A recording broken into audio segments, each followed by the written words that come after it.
예수님께서 군중에게 이르셨다.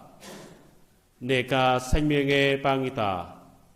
나에게 오는 사람은 골고 배고프지 않을 것이며 나를 믿는 사람은 골고 목마르지 않을 것이다.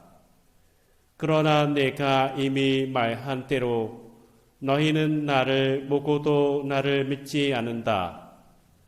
아버지께서 나에게 주시는 사람은 모두 나에게 올 것이고 나에게 오는 사람을 나는 물리지 않을 것이다. 나는 내 뜻이 아니라 나를 보내신 분의 뜻을 실천하려고 하늘에서 내려왔기 때문이다. 나를 보내신 분의 뜻은 그분께서 나에게 주신 사람을 하나도 잊지 않고 마지막 날에 다시 살리는 것이다. 내 아버지의 뜻은 또 아들을 보고 믿는 사람은 누구나 영원한 생명을 얻는 것이다. 나는 마지막 날에 그들을 다시 살린 것이다. 주님의 말씀입니다.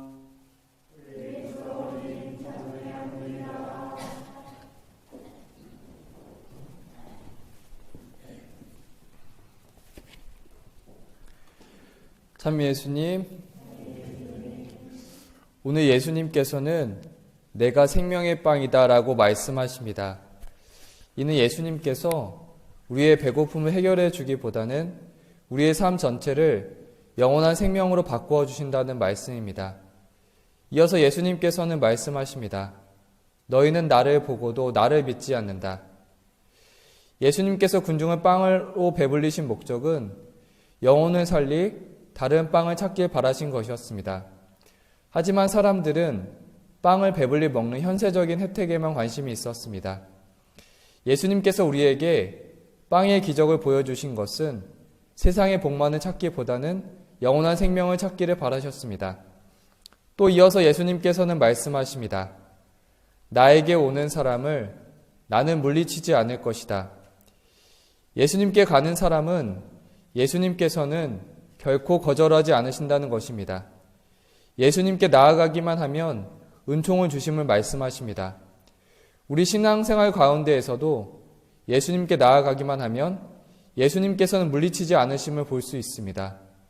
한 신자분의 허락을 받고 그 신앙을 나눕니다. 몇 년 동안 미사를 쉬던 분이 피정에 오셨습니다. 저는 좋은 말로 미사에 왔으면 좋겠다고 전했지만 소용이 없었습니다. 피정 끝나기 전날 고해성사 일정에도 참여하지 않으셔서 방법이 없었습니다. 성사 후에 신자분과 우연히 대화를 나누게 되었는데 신자분은 자신도 신앙적인 눈이 열렸으면 좋겠다고 하셨습니다. 그리고 대화를 나누다가 자연스럽게 고해성사를 보게 되었고 다음날 미사에 오게 되었습니다. 저는 왜 신자분이 돌아왔을지 고민해 보았습니다. 신자분은 몇 년 동안 성당에 가지 않았지만 피정에 온 것은 예수님을 뵈러 온 것이었습니다. 피정 동안 성사의 부담감이 있었지만 나에게 오는 사람을 나는 물리치지 않을 것이다. 이 말씀의 은총이 있었을 거라 생각하게 되었습니다. 예수님께서는 당신께 다시 오는 이에게 은총으로 함께 해주십니다. 이사야서에서도 주님께 나아가면 우리와 함께 하시는 주님을 볼 수 있습니다. 정녕 예루살렘에 사는 너희 시온 백성아, 너희는 다시 울지 않아도 되리라.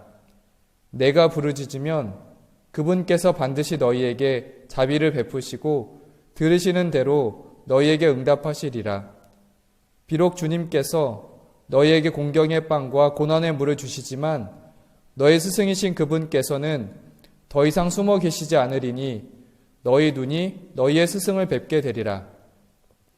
그리고 너희가 오른쪽으로 돌거나 왼쪽으로 돌 때 뒤에서 이것이 바른 길이니 이리로 가거라 하시는 말씀을 너희 귀로 듣게 되리라. 주님과 대화를 나누기만 하면 주님은 물리치지 않으십니다. 주님은 우리에게 자비를 베풀어 주시고 바른 길을 인도해 주심을 알 수 있었습니다. 오늘은 나에게 오는 사람을 나는 물리치지 않을 것이다 라는 말씀을 중심으로 보았습니다.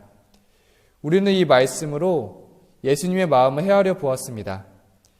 예수님께서는 우리를 끝까지 포기하지 않으시고 우리를 물리치지 않고 우리를 받아주십니다. 오늘은 우리를 늘 받아주시는 예수님께 더 나아갔으면 합니다.